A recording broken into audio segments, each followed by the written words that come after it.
What's up everyone? Welcome back to another gear review on this channel. I'm Arzu Khurana, a wildlife photographer, and I've always carried a 7200 with me. So today's video is about the Sony 7200 G Master OSS Mark II because that is what I've been using all this while. Now if you plan to get this lens, watch the full video, and if you don't plan to get this lens as of now, watch the full video. And don't say that the review is pretty late in the day because, well, I know that. In my defense, I wanted to thoroughly use it first. I do not go out on a shoot without this one, especially in the wild. Now 7200 is a pretty important focal length to have, and I always stood by that. I'm going to make another video about why you need to have a 7200 in your kit, be it any brand that you're using. But today we are going to review this one on the basis of build quality, size, weight, sharpness, bokeh, focusing speed, focusing performance with Alpha 1, video quality with FX3, and a lot more. Now this one has an internal zoom, which basically means that when you zoom in, the lens barrel would not physically extend or come out. This makes it pretty convenient to use. Besides, for shooting in extreme conditions, especially in wildlife, I'm not really bothered about the dust and moisture going inside. Now the weight distribution is also pretty well done. So even if you use it on a gimbal, you don't really have to keep on rebalancing it because the center of gravity does not really shift. Even when you shoot it handheld, you don't feel a thing. You don't feel like this lens is front heavy or there is any kind of weight stress on any particular sides.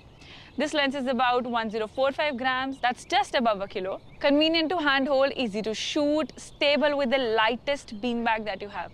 And the best part, if you shoot handheld videos, the panning is super smooth because of its lightweight. Sony claims it to be world's lightest 7200 2.8 lens, which I think makes a lot of sense. Also, to reduce weight perhaps, Sony has reduced a lot of stuff from the collar over here, which is a great idea because now it's also a little easy to carry it along. The collar is removable, so you can get rid of this whenever you want to. Also, you can use this part to rotate the tripod mount foot and use the lens both vertically and horizontally. I miss the click sound on the dots though. It's there on the 400mm and comes very handy when you're adjusting the tripod foot. Now another good thing is this aperture ring over here that has been added in the lens. You can change the aperture from here, and if you want to do it internally from the camera, simply switch it on A and use this iris lock. Once locked, the ring will automatically become redundant and you won't be able to move it. Let's talk about the switches now. Here is the autofocus manual focus switch. Here is the optical steady shot on off switch. Then you have the switch to choose the stabilization mode over here. One means general stabilization, second is for panning, third one is for dynamic motion, which is a little unpredictable. Then you have the focus limiter switch over here, and here you have the full-time DMF switch. If switched on, you can make manual focus adjustments after or even while using the autofocus as well. Then there are 3 custom buttons over here. You can assign them a function from the camera menu. And it has a 77mm filter thread. Also, it's a G Master, so pretty much weather sealed as well. Now let's talk about the real deal. Of course, the bokeh had to be good. It's creamy, soft, and super smooth. Now this one has an 11-blade circular aperture, and the advancement is very evident in the kind of bokeh that you get. The orbs are smooth, there's no artificial look, and they are very pleasing to the eyes, even when you stop down the aperture. Here is the comparison.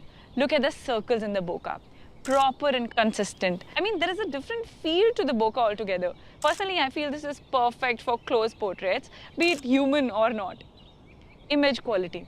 Well, that is something you can see for yourself. Here are the images that I've shot on 7200, and I've used it with an A9 Mark II, A7 III, and mostly Alpha 1. The images come out really good and as sharp as you can notice. Even if you close crop a few images, see for yourself how sharp they are. 4 linear extreme dynamic motors. This makes the focusing really fast. It's super seamless and the focus just locks on wherever you put the focusing point on. Look at this, it barely takes any time to shift. Sony claims it to be 4 times faster than the older one, and I think it's actually the case because I've used that one. I don't have it for comparison today.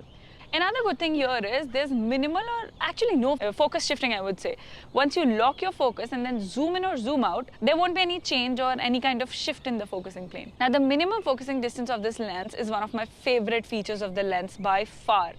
On 200 mm, its minimum focusing distance is 82 centimeters, and on 70 mm, it's around 40 centimeters. So you can be really close to the subject and get that macro feel often.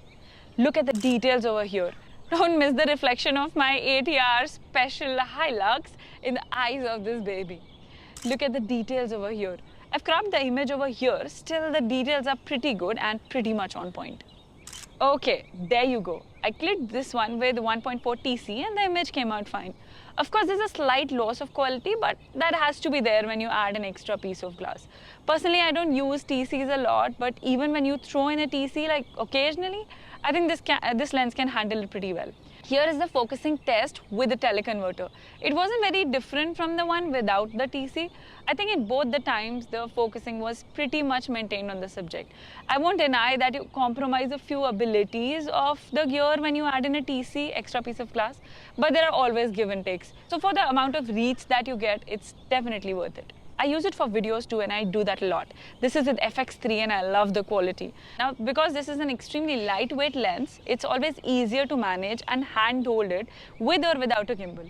This one is totally handheld, no beanbag, no support. Still, there is minimal shake, and this can be easily taken care of in the post. To conclude, in India, this is around 2,44,000, and at the moment, yes, it's not in the very affordable category, but then it's an extremely versatile lens and comes handy in almost everything. If I talk about wildlife, 7200 is a focal length you need to have in your kit, because several times the animals are considerably close to you, and the perspective it gives at that time is beautiful. If you already have a 7200, maybe the older version, then maybe you can skip it as of now. However, if you plan to buy it, then trust me, it is value for money and you will not regret a penny spent on it. It's definitely much better and improved than the older one, and so far I absolutely love using it in the jungle.